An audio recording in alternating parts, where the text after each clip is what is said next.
C. Joseph Vijay எனும் நான்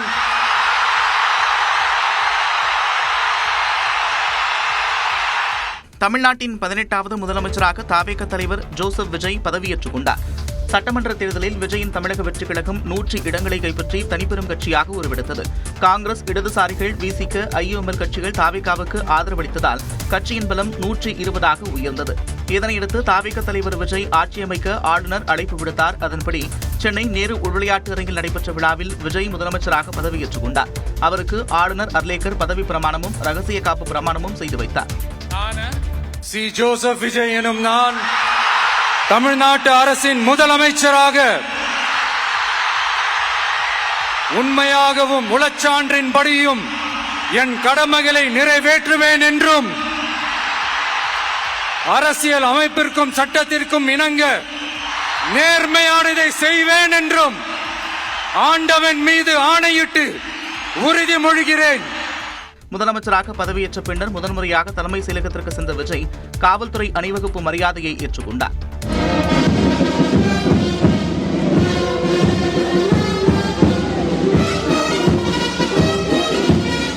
அதன் பின்னர் முதலமைச்சருக்கான இருக்கையில் விஜய் அமர்ந்து தனது அலுவல்களை தொடங்கினார்.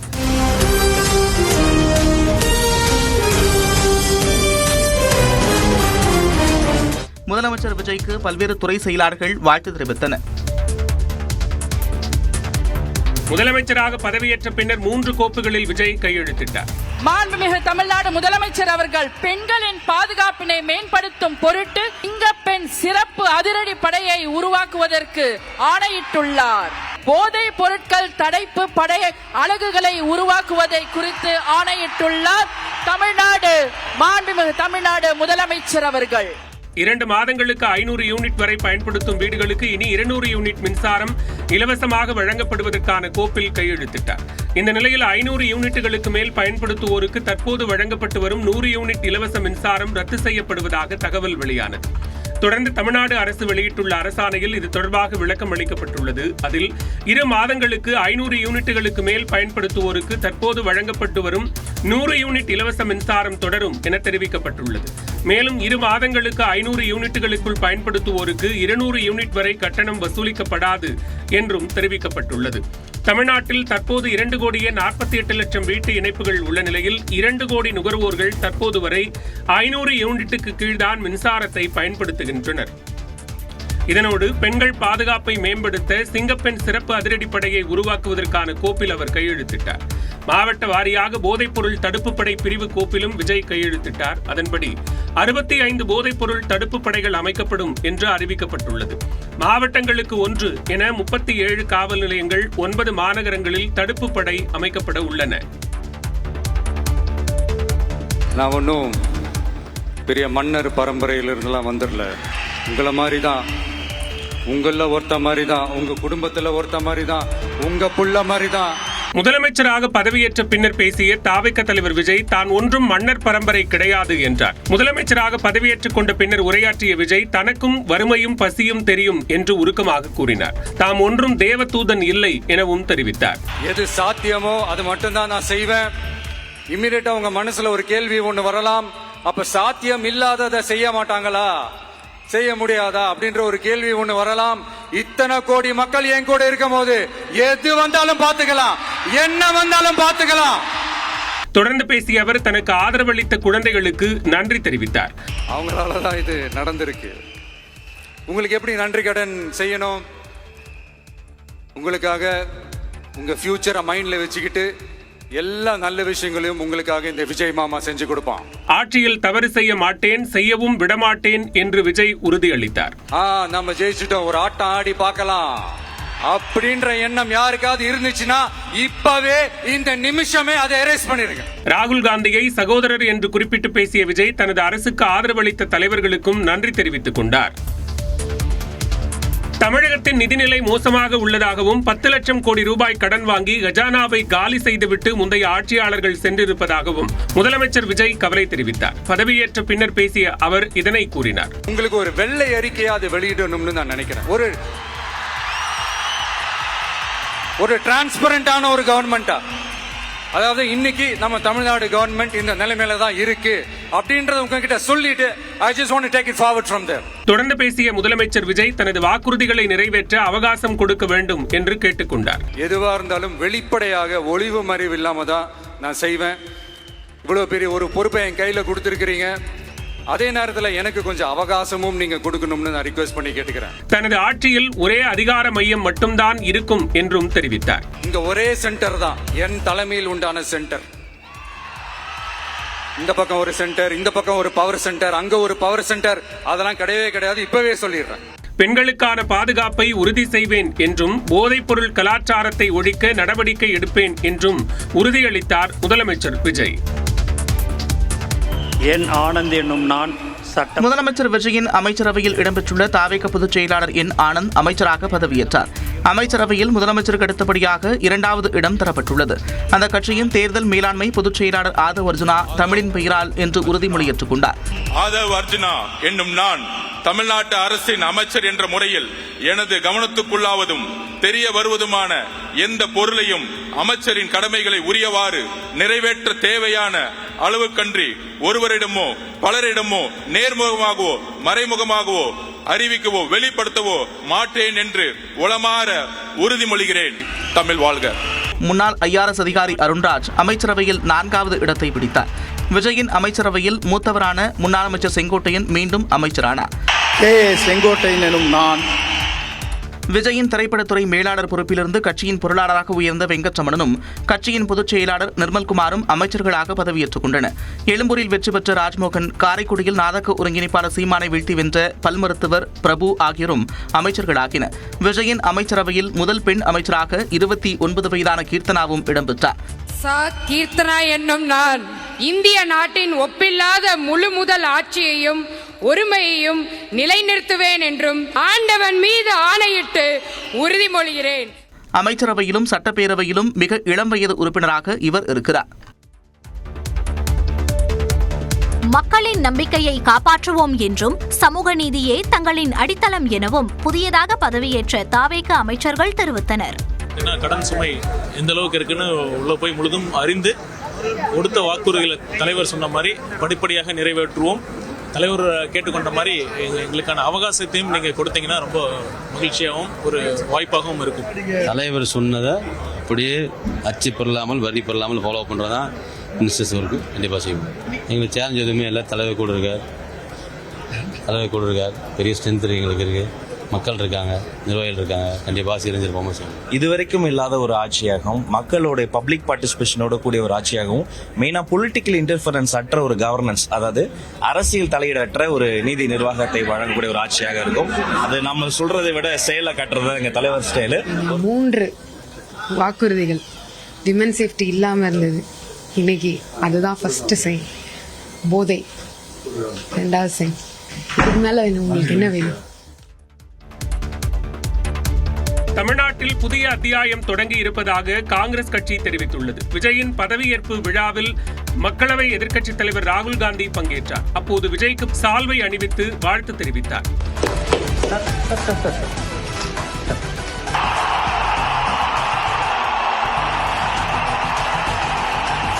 இதில் பங்கேற்றது குறித்து தனது சமூக வலைதளத்தில் பதிவிட்டுள்ள ராகுல் காந்தி, தமிழ்நாடு மக்கள் மாற்றத்தை தேர்ந்தெடுத்துள்ளனர் என்றும் இந்த பயணத்தில் விஜய்க்கு துணை நிற்கிறேன் என்றும் தெரிவித்துள்ளார். மேலும் தாவேக, காங்கிரஸ் மற்றும் பிற கூட்டணி கட்சிகள் ஒன்றிணைந்து வலிமையான மற்றும் முற்போக்கான தமிழ்நாட்டை கட்டி எழுப்பும் என்றும் அவர் பதிவிட்டுள்ளார்.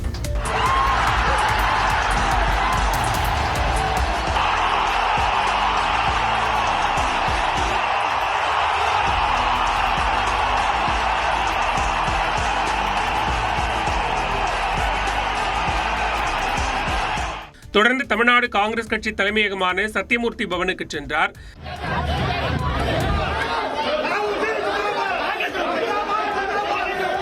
பின்னர் காங்கிரஸ் மூத்த நிர்வாகிகளுடன் அவர் ஆலோசனை நடத்தினார். சி ஜோசப் விஜய் எனும் நான்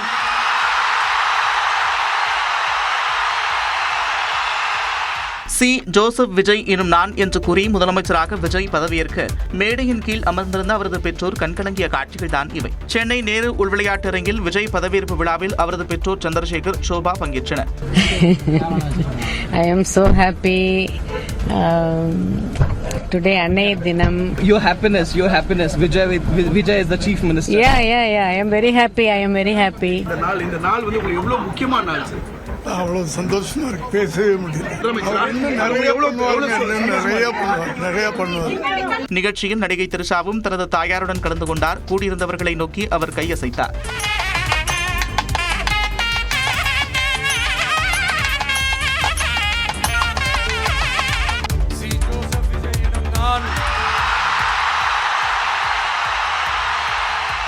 தாவேக தலைவர் விஜய் முதலமைச்சராக பதவியேற்ற நிகழ்ச்சியில் அரசியல் கட்சி தலைவர்கள் மற்றும் திரையுலகைச் சேர்ந்த பலரும் பங்கேற்றனர். தாவேகவுக்கு ஆதரவு தெரிவித்துள்ள மார்க்சிஸ்ட் கம்யூனிஸ்ட் கட்சியிலிருந்து பே. சண்முகம், கே. பாலகிருஷ்ணன், ஜி. ராமகிருஷ்ணன் ஆகியோர் கலந்து கொண்டனர். இந்திய கம்யூனிஸ்ட் கட்சியிலிருந்து வீரபாண்டியனும், விடுதலை சிறுத்தைகள் கட்சியிலிருந்து வன்னியரசுவும் பங்கேற்றனர். அக்கட்சியின் தலைவர் திருமாவளவன் கலந்து கொள்ளவில்லை.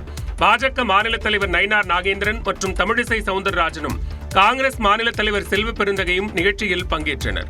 அமைச்சர் ஆதவ் அர்ஜுனாவின் மாமனாரும் தொழிலதிபருமான லாட்ரி மார்டின், அவரது மனைவியும் லால்குடி அதிமுக எம்எல்ஏவுமான லீமா ரோஸ் ஆகியோர் கலந்து கொண்டனர். விஜயின் நண்பர் சஞ்சீவ், நடிகர் ஜெய், நடிகை சங்கீதா, ஜனநாயகன் பட தயாரிப்பாளர் KVN வெங்கட் நாராயணா, தயாரிப்பாளர் AGS அர்ச்சனா உள்ளிட்டோரும் விஜய் பதவியேற்பு விழாவில் பங்கேற்றனர். திமுக அதிமுகவிலிருந்து முக்கிய தலைவர்கள் யாரும் கலந்து கொள்ளவில்லை.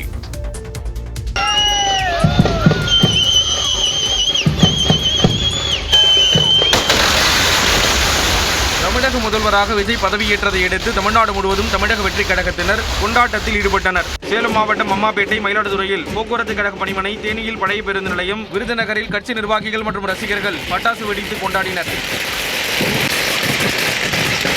காஞ்சிபுரம், தூத்துக்குடி, விழுப்புரம் பகுதியிலும் திருவாரூர் மாவட்டங்களிலும் கட்சியினர் ஆதரவாளர்கள் கொண்டாட்டத்தில் ஈடுபட்டனர்.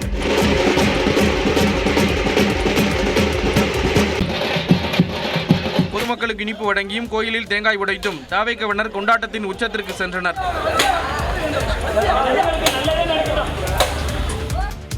பெரியார் திடலுக்கு சென்ற விஜய் திராவிடர் கழக தலைவர் கி. வீரமணியிடம் வாழ்த்து பெற்றார்.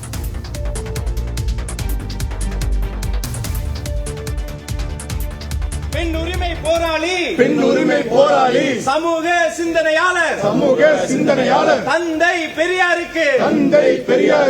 பெரியார் திடலுக்கு சென்று முதலமைச்சர் விஜய் மரியாதை செலுத்தினார். முதலமைச்சராக பதவியேற்ற விஜய் தலைமை செயலகத்திற்கு சென்றார். பின்னர் அங்கிருந்து பெரியமேட்டில் உள்ள பெரியார் திடலுக்கு சென்றார். அங்கு திராவிடர் கழக தலைவர் கி. வீரமணிக்கு விஜய் சால்வை அணிவித்து வாழ்த்து பெற்றார்.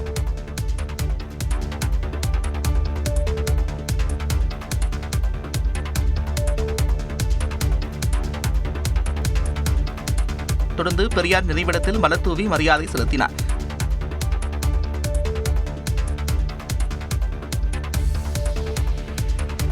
முன்னதாக தலைமை செயலகத்தில் தமிழ்நாட்டின் சட்ட ஒழுங்கு நிலை குறித்து முதலமைச்சர் விஜய் ஆய்வுக் கூட்டம் நடத்தினார். இதில் தற்போதைய சட்டம் ஒழுங்கு குறித்து விரிவாக ஆய்வு மேற்கொள்ளப்பட்டதாகவும், பெண்கள் பாதுகாப்பை மேம்படுத்துதல், போதைப் பொருட்கள் தொடர்பான குற்றங்களை தடுத்து கடுமையான நடவடிக்கைகளை மேற்கொள்ளுதல் குறித்தும் ஆய்வு மேற்கொள்ளப்பட்டிருப்பதாக தமிழ்நாடு அரசு தெரிவித்துள்ளது.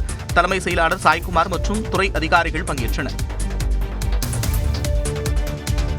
தமிழ்நாட்டின் முதலமைச்சராக விஜய் பொறுப்பேற்ற நிலையில் அவருக்கு பிரதமர் நரேந்திர மோடி தொலைபேசியில் தொடர்பு கொண்டு பேசினார். அப்போது தனது வாழ்த்துக்களையும் அவர் தெரிவித்தார். முன்னதாக எக்ஸ் தளத்தில் தமிழில் பதிவிட்டுள்ள அவர், விஜயின் பதவிக்காலம் சிறப்பானதாக அமைய நல்வாழ்த்துக்கள் என்று குறிப்பிட்டுள்ளார். மக்களின் வாழ்க்கையை மேம்படுத்திய மத்திய அரசு தமிழ்நாடு அரசுடன் இணைந்து தொடர்ந்து பணியாற்றும் என்றும் தெரிவித்துள்ளார். இந்நிலையில் பிரதமர் நரேந்திர மோடிக்கு தனது எக்ஸ் பதிவு மூலம் நன்றி தெரிவித்த முதலமைச்சர் விஜய், மக்களின் நலனும் முன்னேற்றமுமே தங்களின் ஒரே குறிக்கோள் என்றும், தமிழ்நாட்டின் தொடர் வளர்ச்சிக்கு ஒன்றிய அரசின் முழுமையான ஆதரவையும் ஒத்துழைப்பையும் ஆவலுடன் எதிர்பார்க்கிறோம் என்றும் தெரிவித்துள்ளார். இதேபோல மக்களவை எதிர்க்கட்சித் தலைவர் ராகுல் காந்திக்கு முதலமைச்சர் விஜய் நன்றி தெரிவித்துள்ளார். மக்களுக்கு சேவை செய்ய வேண்டும் என்ற பயணத்தில் ராகுலின் வாழ்த்துக்களை வரவேற்பதாக விஜய் குறிப்பிட்டுள்ளார்.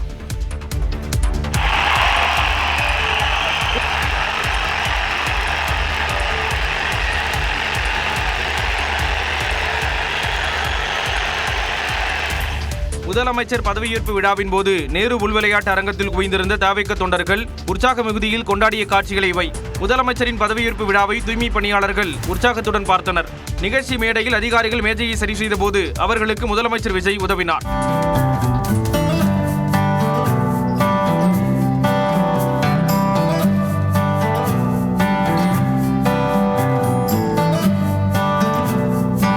அமைச்சர் என் ஆனந்த் பதவியேற்கும் போது முதலமைச்சர் விஜயிடம் கேட்டுவிட்டு கையெழுத்திட்டார்.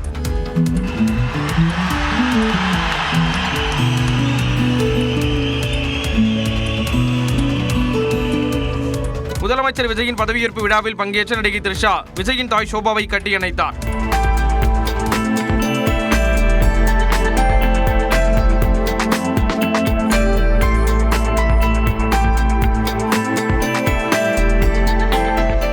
தாவேக தலைவர் விஜய் முதலமைச்சராக உறுதிமொழி ஏற்றதைக் கண்டு அவர் உணர்ச்சி வசப்பட்டார்.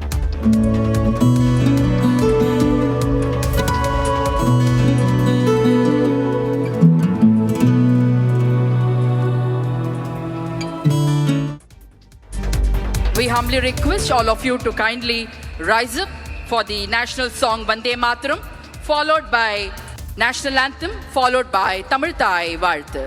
முதலமைச்சர் விஜய் பதவியேற்பு விழாவில் தேசிய பாடலான வந்தே மாதரம் முதலில் பாடப்பட்டது சர்ச்சையை ஏற்படுத்தியுள்ளது.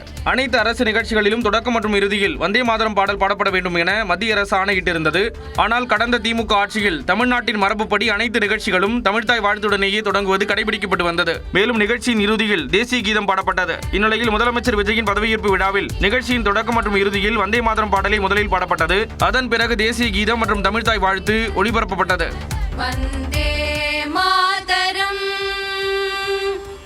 श्यामलां सरलां सुस्मितां भूषितां धरणीं भरणीं मातरं वन्दे मातरम्. இதற்கு பல தரப்பில் இருந்து எதிர்ப்புகளும் கண்டனங்களும் எழுந்தன. பின்னர் நடந்த தற்காலிக சபாநாயகர் பதவியேற்பு நிகழ்ச்சியிலும் இதே முறையை கடைபிடிக்கப்பட்டது. இது சர்ச்சையை ஏற்படுத்தியுள்ளது. वन्दे मातरम् सुजलां सुफलां मलयज शीतलाम्. முதலமைச்சர் விஜயின் பதவியேற்பு விழாவில் வந்தே மாதரம் முதலில் பாடப்பட்டு தமிழ் தாய் வாழ்த்து பெண்ணுக்கு தள்ளப்பட்டது குறித்து விமர்சனங்கள் எழுந்துள்ளது. இதுகுறித்து எக்ஸ் பக்கத்தில் பதிவிட்டுள்ள திமுக ஐடி விங், இதுதான் புதிய மாற்றமா? பாஜக ஆளும் மாநிலங்களில் கூட இந்த அவலநிலை இல்லை என்று விமர்சித்துள்ளது. The governor wants Vande Mataram to be sung first and then Tamil anthem. That is wrong. That is not the practice in Tamil Nadu. That shows that Vijay is going towards BJP. இந்த தவறு தொடர்வதை அனுமதிக்க கூடாது என்றும் தமிழுக்கு தான் முன்னுரிமை கொடுக்க வேண்டும் என்றும் இந்திய கம்யூனிஸ்ட் கட்சி வலியுறுத்தியுள்ளது. தமிழ்நாடு தேசபக்தி பாடலை வரவேற்கிறது. எல்லா தேசபக்த கருத்துக்கும் மதிப்பளிக்கிறது. ஆனாலும் தமிழ்தாய் வாழ்த்து முதலிடத்தில் இருக்க வேண்டும். சட்டமன்ற நிகழ்வில் அதற்கு முன்னுரிமை அளிக்க வேண்டும் என்று கேட்டுக்கொள்கிறோம். தமிழ் தாய் வாழ்த்து பாடுவதில் ஏற்கனவே கடைபிடிக்கப்பட்டு வரும் நடைமுறைகள் பின்பற்றப்படுவதை தமிழ்நாடு அரசு உத்தரவாதப்படுத்த வேண்டும் என்று மார்க்சிஸ்ட் கம்யூனிஸ்ட் கட்சியும் வலியுறுத்தியுள்ளது. முதல் முறையாக இந்த ஒரு நிலைப்பாட்டை இந்த அரசு பொறுப்பேற்றதுமே மேற்கொண்டிருக்கிறது என்பது அதிர்ச்சி அளிக்கிறது. இன்னும் சொல்ல போனால் ஒரு ஏமாற்றத்தை அளிக்கிறது. முதலமைச்சர் விஜயின் பதவியேற்பு நிகழ்ச்சியில் முதலில் வந்தே மாதரம் பாடல் ஒலிக்கப்பட்டது குறித்து விசிக தலைவர் திருமாவளவன் இவ்வாறு விமர்சித்தார். டெல்லியில் செய்தியாளர்களை சந்தித்த அவர் முதன்முறையாக தமிழ்நாட்டில் இதுபோன்று நடந்துள்ளது அதிர்ச்சியளிப்பதாக கூறினார்.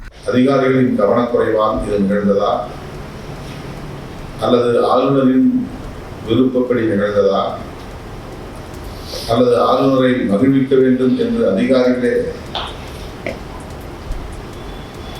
இந்த நிலைப்பாட்டை மேற்கொண்டு செய்தார்களா?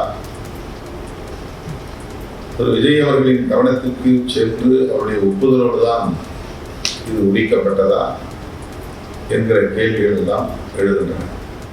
மேலும் கடன் குறித்த அச்சத்தை ஏற்படுத்த வேண்டாம் என்றும் முதலமைச்சர் விஜய்க்கு அறிவுறுத்தினார். தமிழ்நாடு அரசின் கஜானா காலியாக இருப்பதாகவும் ரூபாய் 10 லட்சம் கோடி கடன் சுமையை வைத்துவிட்டு சென்றுள்ளனர். அது குறித்த வெள்ளை அறிக்கை வெளியிடப்படும் எனவும் முதலமைச்சர் அறிவித்துள்ளார். தமிழ்நாட்டின் கடன் அளவு 10 லட்சம் கோடி என்று குறிப்பிடுவது தமிழ்நாட்டு மக்களிடையே ஒரு தவறான புரிதலை ஏற்படுத்தும். இந்த அரசின் முன்பு நிதி நெருக்கடி சவால்கள் உள்ளதாகவும் நடந்து முடிந்த தேர்தலில் யாருக்கும் வெற்றி இல்லை, தோல்வியும் இல்லை என்றும் தெரிவித்தார்.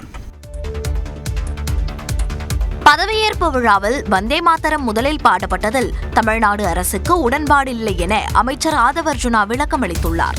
இதுகுறித்து தனது எக்ஸ் பக்கத்தில் பதிவிட்டுள்ள அவர், தாய் தமிழ்நாட்டில் தமிழ்தாய் வாழ்த்து பாடல் 3வதாக இசைக்கப்படுவதில் தமிழ்நாடு அரசுக்கு உடன்பாடில்லை என்று குறிப்பிட்டார். ஆளுநர் தரப்பிடம் இது குறித்து வலியுறுத்திய போது மத்திய அரசின் புதிய சுற்றறிக்கையின்படி செயல்பட வேண்டிய பொறுப்பு ஆளுநருக்கு இருப்பதாக தெரிவிக்கப்பட்டதாகவும் கூறினார். அதையொட்டி தவிர்க்க முடியாத சூழலில் தமிழ்தாய் வாழ்த்து பாடல் 3வது பாடலாக ஒலிக்கப்பட்டதாகவும் அவர் விளக்கமளித்துள்ளார். மேலும் இனிவரும் காலங்களில் புதிய நடைமுறை பின்பற்றப்படாது, மாறாக இதற்கு முன்பிருந்த நடைமுறைப்படியே நிகழ்ச்சியின் தொடக்கத்தில் தமிழ்தாய் வாழ்த்தும், நிகழ்ச்சியின் இறுதியில் தேசிய கீதமும் இசைக்கப்படும் என்றும் அவர் உறுதியளித்துள்ளார். தமிழ்நாட்டில் மட்டுமல்ல, இந்தியாவில் உள்ள அனைத்து மாநிலங்களிலும் அந்தந்த மாநில மொழி வாழ்த்து பாடலே நிகழ்ச்சியின் தொடக்கத்தில் இசைக்கப்பட வேண்டும் எனவும் அதுதான் தங்களுடைய உறுதியான நிலைப்பாடு என்றும் ஆதவர்ஜுனா குறிப்பிட்டுள்ளார். கையெழுத்திட்ட அறிவிப்புகளை வரவேற்பதாக திமுக தலைவர் மு க ஸ்டாலின் தெரிவித்துள்ளார்.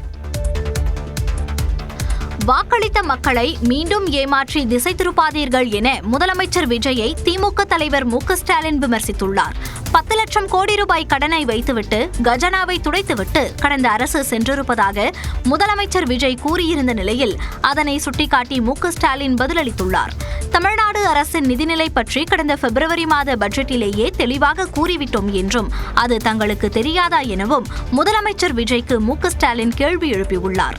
பிப்ரவரி மாத பட்ஜெட்டிற்கு பிறகுதான் தாங்கள் பல வாக்குறுதிகளை மக்களுக்கு அளித்தீர்கள் என்றும் மக்களை மீண்டும் ஏமாற்றி திசை திருப்ப வேண்டாம் என்றும் மு க ஸ்டாலின் குறிப்பிட்டுள்ளார். எடுத்த எடுப்பிலேயே அரசிடம் பணமில்லை என பேச ஆரம்பிக்காதீர்கள் என்றும் மக்களுக்கு கொடுக்க மனசும் ஆட்சி திறமையும் தான் வேண்டும் எனவும் அவர் தெரிவித்துள்ளார். மக்களுக்கு அளித்துள்ள வாக்குறுதிகளை எப்படி நிறைவேற்றலாம் எனும் நுணுக்கங்களை விரைவில் தங்களைப் போலவே தாங்களும் நிச்சயம் கற்றுக்கொள்வீர்கள் என நம்புவதாக கூறியிருக்கும் மு க ஸ்டாலின் வாக்களித்த மக்களோடு தானும் அதையே எதிர்பார்ப்பதாக தெரிவித்தார். முதலமைச்சராக பதவியேற்றதும் கையெழுத்திட்ட அறிவிப்புகளை வரவேற்பதாகவும் தங்களின் ஆட்சியில் தமிழ்நாட்டின் வளர்ச்சி பயணம் தொடர மீண்டும் வாழ்த்துக்கள் எனவும் திமுக தலைவர் மு க ஸ்டாலின் கூறியுள்ளார். திமுக சட்டப்பேரவை குழு தலைவராக உதயநிதி ஸ்டாலின் தேர்வு செய்யப்பட்டிருப்பதன் மூலம் சட்டமன்றத்தில் எதிர்க்கட்சித் தலைவராக தேர்வாகிறார். புதிதாக தேர்ந்தெடுக்கப்பட்ட திமுக சட்டமன்ற உறுப்பினர்களின் கூட்டம் கடந்த 7ஆம் தேதி அண்ணா அறிவாலயத்தில் திமுக தலைவர் மு க ஸ்டாலின் தலைமையில் நடைபெற்றது. இந்த கூட்டத்தில் கூட்டணியை முறித்துக் கொண்ட காங்கிரசுக்கு கண்டனம் உள்ளிட்ட 4 தீர்மானங்கள் நிறைவேற்றப்பட்டன. இந்நிலையில் அந்த கூட்டம் தொடர்பாக திமுக அறிக்கை வெளியிட்டுள்ளது. அதில் திமுக சட்டமன்ற கட்சியின் தலைவராக உதயநிதி ஸ்டாலின் தேர்ந்தெடுக்கப்படுவதாக தெரிவிக்கப்பட்டுள்ளது. இந்த அறிவிப்பின் மூலம் உதயநிதி ஸ்டாலின் சட்டமன்றத்தில் எதிர்க்கட்சித் தலைவராக செயல்பட உள்ளார். மேலும் திமுக சட்டமன்ற கட்சியின் துணைத் தலைவராக கே.ஏ. நேருவும் திமுக கொறடாவாக ஏவா வேலுவும் தேர்ந்தெடுக்கப்பட்டிருப்பதாக அறிவிக்கப்பட்டுள்ளது. நடந்து முடிந்த சட்டப்பேரவைத் தேர்தலில் திமுக 59 தொகுதிகளில் வெற்றி பெற்றிருப்பது குறிப்பிடத்தக்கது. தமிழ்நாட்டின் 17வது சட்டப்பேரவை கூட்டத்தொடர் இன்று தொடங்கும் நிலையில் தற்காலிக சபாநாயகராக சோழவந்தான் தொகுதி சட்டமன்ற உறுப்பினர் கருப்பையா பொறுப்பேற்றுக் கொண்டார். ஆளுநர் மாளிகையில் நடைபெற்ற நிகழ்ச்சியில் ஆளுநர் அர்லேக்கர் கருப்பையாவுக்கு பதவி பிரமாணம் செய்து வைத்தார். இதில் முதலமைச்சர் விஜய் மற்றும் அமைச்சர்கள் பங்கேற்றனர். இந்நிலையில் இன்று காலை 9:30 மணிக்கு சட்டப்பேரவை கூட்டத்தொடர் தொடங்கும் என்று பேரவை செயலர் அறிவித்துள்ளார். 17வது சட்டப்பேரவைக்கு தேர்ந்தெடுக்கப்பட்ட உறுப்பினர்கள் அனைவரும் வெற்றி சான்றிதழுடன் வந்து பதவியேற்றுக் கொள்ள வேண்டும் என்று கேட்டுக் கொள்ளப்பட்டுள்ளனர். இதனைத் தொடர்ந்து செவ்வாய்க்கிழமை காலை 9:30 மணிக்கு சபாநாயகர் மற்றும் துணை சபாநாயகர் தேர்தல் நடைபெறும் என்று பேரவை செயலாளர் ஸ்ரீனிவாசன் தெரிவித்துள்ளார். இதனிடையே திருச்சி கிழக்கு சட்டமன்ற உறுப்பினர் பதவியை முதலமைச்சர் விஜய் ராஜினாமா செய்துள்ளார். அவர் பெரம்பூர் மற்றும் திருச்சி கிழக்கு ஆகிய 2 தொகுதிகளில் இருந்தும் பேரவைக்கு தேர்வானது குறிப்பிடத்தக்கது. கோடை விடுமுறை என்பதால் தமிழ்நாட்டில் உள்ள முக்கிய கோவில்களில் பக்தர்களின் கூட்டம் அதிக அளவில் காணப்பட்டது. முருகனின் அறுபடை வீடுகளில் 2ஆம் படை வீடான திருச்செந்தூருக்கு பல்வேறு பகுதிகளிலிருந்து பக்தர்கள் குவிந்தனர். கடலில் புனித நீராடிய அவர்கள் 6 மணி நேரம் காத்திருந்து முருகனை வழிபட்டனர். திருச்செந்தூரில் திரும்பும் திசையெங்கும் பக்தர்கள் கூட்டமே காணப்பட்டது.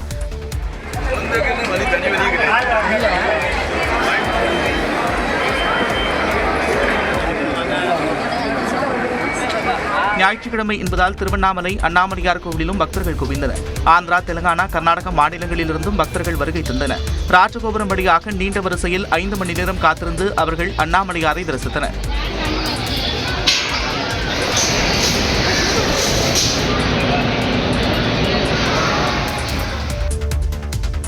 கோடை விடுமுறையொட்டி சுற்றுலா தலங்களில் மக்கள் கூட்டம் அதிகமாக காணப்பட்டது. கன்னியாகுமரி மாவட்டம் திற்பரப்பு அருவியில் குவிந்த சுற்றுலா பயணிகள் ஆர்வரித்து கொட்டும் தண்ணீரில் குளித்து மகிழ்ந்தனர்.